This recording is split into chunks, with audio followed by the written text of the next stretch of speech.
منصب شہادت پر فائز، اور وہی فوج نابکار امت اس قدر پست ہو چکی تھی کہ سر حسین کو نوک نیزہ پہ بلند خیمے جلائے گئے۔ امت تعزیت ادا کرنے کے لیے کس طرح آئی کہ یکے بعد دیگرے خیمے جل رہے تھے اور زیدانیاں پریشان ہو کر کبھی اس خیمے میں کبھی اس خیمے۔ ہمارا چوتھا امام پہلا فتویٰ جو پوچھا گیا امام سے، ثانیہ زہرا پوچھتی ہیں کہ بیٹا کیا ہم ان خیموں میں جل کے خود کو ہلاک کر دیں یا باہر نکل؟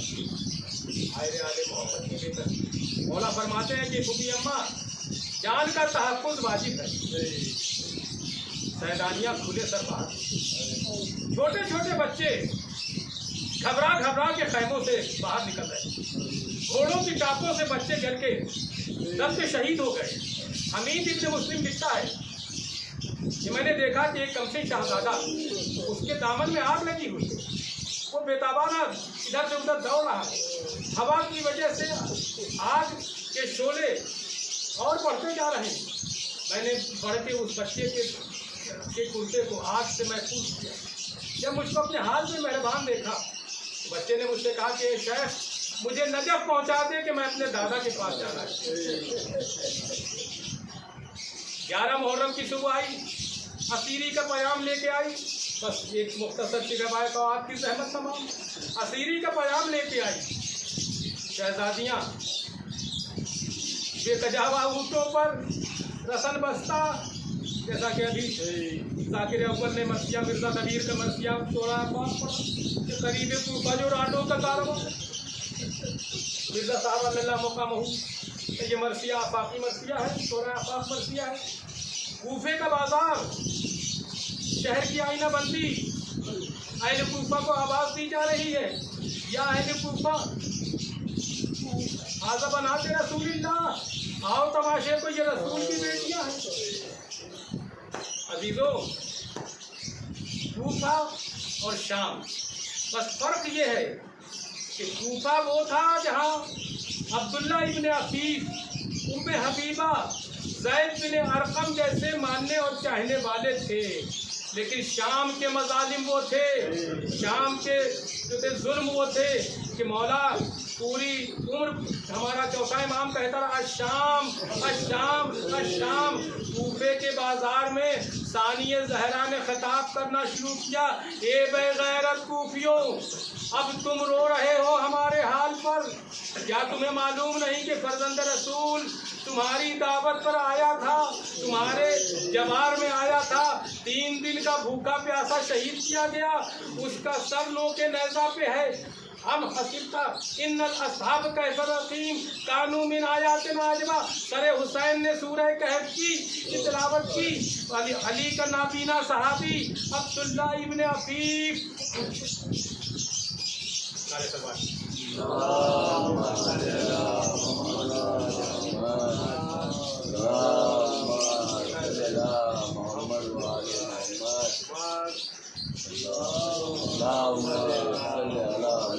علی کا نابینا صحابی عبداللہ ابن عفیف، جب اس نے جنگی بازوں کی آواز سنی، جب انہوں نے جنگی بازوں کی آواز سنی، شادیانے پتہ کہ شادیانے سے بج رہے تھے، تو انہوں نے کہا کہ یہ کیسا مجمع ہے۔ لوگوں نے بتایا کہ خارجی نے خروج کیا تھا، اس کے اہل حرم اسیر ہو کے آ رہے ہیں۔ انہوں نے کہا مجھے بھی لے چلو، لوگ لائے، دونوں آنکھوں کا نابینا صحابی، ایک آنکھ مولا کی نصرت میں جنگ جمل میں جاتی رہی، تیر پہ وسط ہوا، دوسری صفین میں گئی، دونوں مرتبہ مولا سے عرض کرتے ہیں کہ مولا آپ شفا دے دیجئے کہ میری بینائی واپس آ جائے۔ مولا فرماتے ہیں کہ عبداللہ تمہارے حق میں یہی بہتر ہے۔ حکم امام کے تحت عبداللہ خاموش ہو گئے۔ اب جو آئے تو ثانیہ زہرا کا خطاب انہوں نے سنا، لوگوں سے گھبرا گھبرا کے پوچھنا شروع کیا، کیا قیامت آ گئی؟ میرا آقا علی بول رہا ہے، میرے مولا علی بول رہے ہیں۔ لوگوں نے بتایا کہ نہیں، علی ابن ابی طالب نہیں ہے، یہ ثانیہ زہرا ہیں۔ سر کو پیٹ لیا کہ میرے اللہ، یہ کیا مصیبت آ گئی بلوہ عام میں ہماری شہزادی۔ اس کے بعد قافلہ ابن زیاد ملعون کے